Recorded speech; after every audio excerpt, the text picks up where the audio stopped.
Kakabakasyon lang niya galing dito sa amin po. Tapos December 23, sumakay na siya sa yung stallion, yung tugboat, palaot na po. Nabalitaan na namin na December 29 ng morning po, wala na yung kapatid ko. Kaya sabi ng taga-buong barangay namin doon sa barangay namin na tinitirahan namin, December 28 na paggabi, alam na pala nila lahat. Kami mismo ang pamilya, hindi namin alam. Kaya ako pumasok pa sa trabaho, yung mga kapatid ko pumasok sa trabaho. Pagka morning, sabi nila, "Uy, bakit namatay man yung kapatid mo kaya nag-suicide?" "Ay, bakit nag-suicide?" Kaya tumakbo ako umuwi sa bahay. Kaya tumawag ako, pagdating ko doon, tumawag ako sa opisina nila. Sabi ko, "Ma'am, may tanong, good morning po, may tanong ko lang pala, ma'am. Totoo bang na nag-suicide yung kapatid ko, namatay yung kapatid ko?" Sabi niya, "Yes po, ma'am. Condolence po." Nagtanong ako, "Ma'am, kailan ba yun maiuwi?" Sabi niya, 45 days ang process. Hanggang ngayon wala pa. Kaya po, ma'am, hihingi ako ng tulong sa inyo. Kaya gusto namin maiuwi na kasi sobra na po yung 3 months na naibigay sa amin. Ma'am Consolacion, sino po yung tumawag sa inyo, ma'am, at nagpaalam? Sino po? Yung classmate yung nagpaalam sa amin, nag-chat, "Nakilala mo ba si GC Soriano? Yun daw ang nangyari. Huwag nyo ipaalam kay Kuni, baka hindi totoo." Tapos pagtingin ko sa sinat ko si Kuya Johnny, "Kuya Johnny, ano bang nangyari ni si GC?" Siya, ito. Sinend yung picture. Kaya kami sa picture, ma'am. Nagtaka kami kung suicide ba yun. Ipakita ko yung picture niya. Ma'am Consolacion, no? Yung employer, yung kumpanya po ng inyong kapatid po ba, kumontak din po ba sa inyo? Or kayo pa kumontak sa kanila? Ako kumontak po. Ako po yung Kasi hindi daw tumawag. nila alam yung number. Nakakagulat na kanina yung nabanggit ni Ma'am Consolacion, parang nauna pa yung Ako yung tumawag. nauna pa yung mga kapitbahay ninyo Oo, opo. na nakaalam. So, Oo. paano nila nalaman? Sa nag-send sila ng mga picture, ito. Sabi ko, hindi yan siguro. Yung kapatid nyo po ba, kailan nyo po huling nakausap? December 25, sir. December 25, nung Pasko po. That is 3 days bago yung pangyayari. Yes po. Base po dun sa pag-uusap po ninyo, nanay, sa anak po ninyo, nakitaan nyo po ba siya na mayroon siyang malaking problema na Wala po. kaya Kasi, niyang gawin yung ganong klaseng... Wala, sir. wala yun, sir. Or may na-mention po ba siya na? Oo. Wala. Magandang hapon po, Consul. Meron po ba tayong may bibigay na update sa kanila, Consul? Meron po, attorney. Pero bago po ang lahat, Nanay Carmelita and Ma'am Consolacion, nakikiramay po kami sa nangyari, sa malungkot na pangyayari dito kay Sir Jesse. Tumawag din po sa akin kanina si Ambassador Gary Oxilian at gusto niya pong ipaabot ang nakikiramay po niya sa inyong pamilya. Opo. Ito pong pangyayari natanggap po namin noong March 10 galing po sa aming Office of Migrant Affairs ng DFA. Ang pagkakaalam ko po, kayo rin po ang lumapit sa amin sa DFA. Dito po kasi sa Papua New Guinea, wala po kami ngayong Migrant Workers Office or DMW Office. Kaya po kami dito sa embassy ang umahawak sa lahat ng mga pangyayaring ganito na tinatawag nating assistance to nationals or consular relations involving yung ating mga Pilipinos na nagtatrabaho dito. So, nung natanggap po namin itong inyong request, agad po namin kinontak ang Trans-Pacific. Ito po, attorney, Trans-Pacific Journey Fishing Corporation, isa po itong Filipino company na nag-ooperate din mula dito sa Jensan hanggang dito sa Papua New Guinea. Sinabi po nila sa amin na yung katawan ni Sir Jesse nasa morgue pa po ng Nonga General Hospital dito sa East New Britain Province. Ito po ay mga 2 hours away or mga 600 kilometers from here dito sa Port Moresby. Para po sa kaalaman ng ating mga tagapakinig, dito po kasi sa Papua New Guinea, meron pong tinatawag na coroner system. Ito po parang district level magistrate. So kapag ang pagkamatay po ng isang individual under suspicious circumstances or yung tinatawag nating death via unnatural causes, nagkakaroon po ng automatic jurisdiction yung coroner to inquire into the deaths that are sudden or of unknown cause. So nung nangyari po, yung pagkamatay ni Sir Jesse, the body was taken under the custody of the coroner to preserve the evidence, and yun pong medico-legal postmortem or autopsy. Usually conducted po yan nung coroner, followed by a formal court inquiry or inquest. Dito po sa sistema ng Papua New Guinea, the body cannot be released or legally buried until the coroner issues the order. Ngayon po, nalaman namin na yung autopsy was conducted noong 26 February 2026. Tapos yun pong medical certificate ay in-issue kahapon, March 12, 2026, attorney. Opo. So, ang hinihintay po natin ngayon is yung tinatawag na long warrant or yung burial warrant, Okay which po. will release yung katawan ni Sir Jesse sa coroner, i-release po sa company. After po nung long warrant, yung employer pwede na pong i-process yung katawan ni Sir Jesse. And kami po dito sa embassy, nakahanda kaming tulungan ng company sa lahat ng documentary requirements. Maipapangako ko po kina Ma'am Consolacion at Nanay Carmelita. One-day processing lang po kami for all the requirements na kailangan nila for the shipment of remains. Ayan, Consul, no, salamat po dun sa mga update, no, yung development dito po sa pagkamatay ni Sir Jesse Soriano. Pero just to confirm lang po, Consul, so ang hinihintay na lang po natin from itong coroner system na meron po ang Papua New Guinea is yung long warrant para ma-release na po yung katawan ni Sir Jesse. Tama po, attorney, and kami po naintindihan po namin na yung paghihintay nakakadagdag sa sakit sa kahit kaninong kaanak na ganito yung nangyari. Pero importante din po kasi ito para ma-rule out natin na walang foul play na nangyari. Lalo na babanggit nila Ma'am Consolacion kanina na hindi sila makapaniwala. So, konting tiis lang po sa paghihintay natin. Mas mabuti pong masigurado natin na walang foul play sa pagkamatay ni Sir Jesse. Sir Consul, no, Sir Consul Jomar, nabanggit Opo. niyo po kanina, no, part dito sa coroner system po na ito kung may mga unnatural death instances. Makakakuha po kaya tayo ng kopya doon sa ginawang investigasyon or yung report patungkol sa pagkamatay talaga ni Sir Jesse Soriano? Dapat po makakuha kami talaga dahil dito po sa relationship ng Philippines and PNG, meron po kaming tinatawag na maintenance guarantee. Yung mga companies na nag-ooperate dito, ang ibig sabihin po ng maintenance guarantee, yung pananagutan nila sa kanilang mga workers. Ito ay requirement po ng PNG Immigration na nagsasabi na kailangan nilang sagutin lahat ng gastusin at pag-aasikaso, kasama na po dyan yung repatriation, at kung sakaling ang isang empleyado ay nagkasakit or namatay sa Papua New Guinea. Attorney, gusto ko lang ipaalam din na dito kasi sa Papua New Guinea, medyo hindi rin sila kasi ganun ka-advance na bansa. So medyo maraming kakulungan sa pasilidad at saka mga eksperto. Sa katunayan nga po, maraming Pilipino dito dahil kulang sa mga guro or mga accountant, espesyalista. Katulad po nito, yung autopsy na kailangan ng coroner, pero minsan po ang coroner nanggagaling pa sa ibang syudad. Nanggagaling pa dito sa Port Moresby.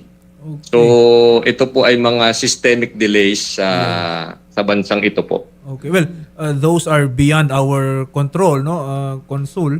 At least noon, ang maganda po dito, naipaliwanag po ninyo sa amin at dito na rin po sa pamilya, kahit papano, yung kanilang pag-aalala, yung sakit na nararamdaman nila, napapagaan dahil alam po natin na makakatanggap po sila ng report kung ano talaga yung nangyari dito po sa kanilang mahal sa buhay. So, Consul, no, siguro ang hingin na lang po namin ng tulong po sa inyo, number one is by the time na meron pong maisyong long warrant para mailipad na sa Pilipinas yung katawan po ng ating si Sir Jesse Soriano, baka may i-require po sa ating consulate, pakitulong na lang din po ang pamilya or di kaya yung kumpanya para mabilis din po yung pag-release nitong mga requirements po na ito. Makakaasa po kayo dyan, attorney, and Ma'am Consolacion, Nanay Carmelita. Nakahanda nga po kami kahit kung kailangan naming bumiyahe sa Rabaul, gagawin po namin para mapabilis yung pagproseso po dito.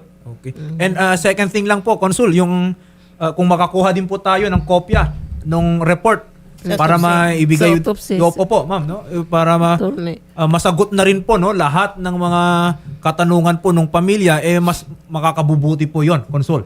Tama po, attorney. Importante po yun kasi para sulit yung paghihintay natin at Yeah. makita natin na walang foul play talaga dito sa nangyari. Opo. Sige po. Consul, maraming salamat po sa inyo. We will coordinate pa rin po para dito sa pag-uwi po ng labi ni Sir Jesse Anthony Soriano. Muli po si Consul Jomar Sadi, ang Consul Maraming and salamat Second din po. Secretary po ng Philippine Embassy in Port Moresby, Papua New Guinea. Maraming salamat po, Consul. No? Saludo po kami sa inyo, sir. Mabuhay po. Opo, Ma'am Joyce, magandang hapon, no? Noon po bang namatay itong si Sir Jesse Soriano? I suppose kasi nandun naman yung mga ibang katrabaho niya. Meron po ba tayong ginawa man lang na kahit investigasyon at paano po yung parang na-late yung pagbigay ng notice dito sa pamilya? Opo. I-explain ko lang po sa Sige po. Sir, no? Bali, namatay po si Sir Jesse last December, that exactly po.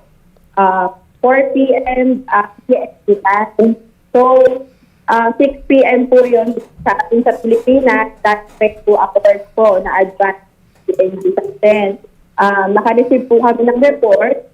And then, while habang sinecheck namin is yung mga record ni Sir Jesse sa aming file, wala po kasi siyang dineclare na na contact po doon sa mga mga file. Hindi nyo ba nire-require po yun? Ma'am Joyce hindi po ba ninyo nire-require yun na kung mayroon kayong mga empleyado dyan, especially sa mga ganitong instances na mayroong posibilidad na may masamang mangyari, meron tayong person to contact in case of emergency. Pwede ba yun? Hayaan na lang na blanco yun? Ay, hindi po sir. Bali, nire-require po yun ng company. It happens po na ang office po na pinag-reportan ni Sir Jesse dito po sa Jensan. Dahil po Sunday po noon, nangyari po yun, kinabukasan po, pagpasok po namin sa office, isinanap po namin agad yung kanyang mga information and details. And then, dun po, maagang-maagang, naunahan po kami ng tawag noong kapatid po ni Sir Jesse. After po noon, in-update naman po natin sila kung ano po yung talagang nangyari po. Okay. Well, sige, yan po yung explanation natin doon sa notice. Pero ano po yung investigasyon na ginawa po ng inyong kumpanya doon sa pagkamatay po ng ating empleyado? Apo, yun nga po, as explained po ni Consul, bali, di ba nga po meron po CID na nag-investigate, as well as sa amin ang pong side, nagkaroon po kami ng investigation, unang-una doon sa kasama po ng mga crew while naka-onboard po siya sa boat po namin. So, kinawanan po namin sila ng written statement kung ano po ba ang pansin nila that time kay Sir Jesse, meron bang kakakita, meron ba siyang share sa kanila na problematic siya para gawin po yun. At the same time, tinrack din po namin yung mga ibang crew na nakasama po ni Sir Jesse sa ibang vessel. Nagkaroon po kami ng written statement din nila na for the past years nakasama sila si Sir Jesse, may mga araw, may times na nagsabi sa kanila si Sir Jesse or nakitaan po nila ng mga suicidal attempts ni Sir Jesse. So may history siya? Ganon?